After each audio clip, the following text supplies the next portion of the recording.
বাংলাদেশের নতুন সম্ভাবনার দ্বার উন্মোচন করেছে এক অপ্রচলিত উপকরণ, মাছের আঁশ। প্রতি বছর গড়ে 200 কোটি টাকার মাছের আঁশ রপ্তানি হচ্ছে, যা দেশের অর্থনীতিতে গুরুত্বপূর্ণ অবদান রাখছে। আজ আমরা জানবো কিভাবে সাধারণ মানুষ এই খাতে উদ্যোক্তা হয়ে উঠছেন, বিশ্ববাজারে এর চাহিদা কতটা এবং এর ভবিষ্যৎ সম্ভাবনা কতদূর। পাবনার সদর উপজেলার রানীগ্রামের মর্জিয়া খাতুন ছিলেন একজন গৃহ সহায়ক, কিন্তু 4 বছর আগের এক সিদ্ধান্ত বদলে দিয়েছে তার জীবন। তিনি মাছের আঁশ ও বর্জ্য সংগ্রহ করে সেটি প্রক্রিয়াজাত করার কাজ শুরু করেন। এখন তার মাসিক আয় 30,000 টাকার বেশি। শুধু তাই নয়, নিজের বাড়ি করেছেন, পুকুরে মাছ চাষ করছেন এবং গ্রামের নারীদের কর্মসংস্থানের স্বপ্ন দেখিয়েছেন। পাবনার সদর উপজেলার রানীগ্রামের মর্জিনা খাতুন ছিলেন একজন গৃহ সহায়ক, কিন্তু 4 বছর আগের এক সিদ্ধান্ত বদলে দিয়েছে তার জীবন। তিনি মাছের আঁশ ও বর্জ্য সংগ্রহ করে সেটি প্রক্রিয়াজাত করার কাজ শুরু করেন। এখন তার মাসিক আয় 30,000 টাকার বেশি। শুধু তাই নয়, নিজের বাড়ি করেছেন, পুকুরে মাছ চাষ করছেন এবং গ্রামের নারীদের কর্মসংস্থানের স্বপ্ন দেখিয়েছেন।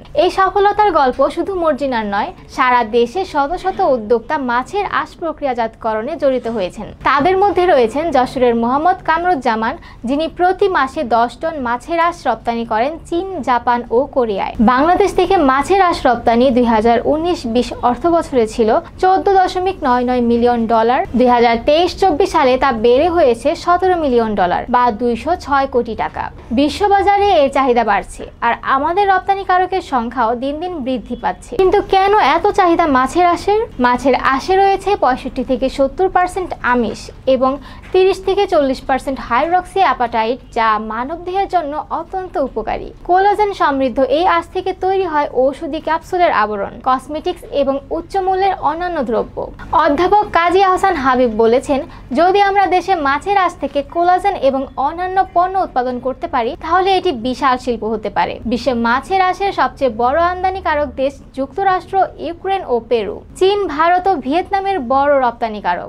বাংলাদেশে দ্রুত এই শিল্পে শক্ত অবস্থান গড়ে তুলছে। উদ্যোক্তাদের জন্য সুসংবাদ হচ্ছে, মাছের আঁশ প্রক্রিয়াজাতকরণ খাতে সরকারি বেসরকারি প্রশিক্ষণ ও অর্থায়ন বাড়ছে। বর্তমানে এই শিল্পে 1.5 লাখের বেশি মানুষ কাজ করছেন, যার মধ্যে 50,000-এর বেশি নারী উদ্যোক্তা। পিসিডির নির্বাহী পরিচালক মোহাম্মদ শফিকুল আলমের মতে, মাছের বর্জ্য থেকে যদি উচ্চ মূল্যের পণ্য তৈরি করা যায়, তাহলে এটি গ্রামীণ অর্থনীতিতে বিশাল পরিবর্তন আনতে পারে। মাছের আঁশ শিল্পের ভবিষ্যৎ। সরকার ও বেসরকারি উদ্যোগের সমন্বয়ে দেশে এই শিল্পকে আরও প্রসারিত করা সম্ভব। এ খাতের উদ্যোক্তাদের জন্য প্রয়োজন আরও প্রশিক্ষণ, গবেষণা এবং প্রযুক্তিগত উন্নতি।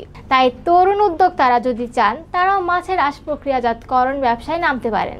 সঠিক পরিকল্পনা, প্রশিক্ষণ ও সহযোগিতা থাকলে এই শিল্পের মাধ্যমে তারা সফলতা অর্জন করতে পারবেন। বাংলাদেশে মাছের আঁশ শিল্প কর্মসংস্থান, অর্থনীতি ও পরিবেশের জন্য এক সম্ভাবনাময় সোনার খনি। ধন্যবাদ আমাদের সাথে থাকার জন্য। আপনার মতামত জানাতে ভুলবেন না। এই ভিডিওটি যদি আপনার ভালো লেগে থাকে, তাহলে লাইক করুন, শেয়ার করুন এবং আমাদের চ্যানেলটি সাবস্ক্রাইব করুন। দক্ষতা উন্নয়ন বিষয়ক এমন আরও ভিডিও দেখতে আমাদের সাথেই থাকুন। ধন্যবাদ।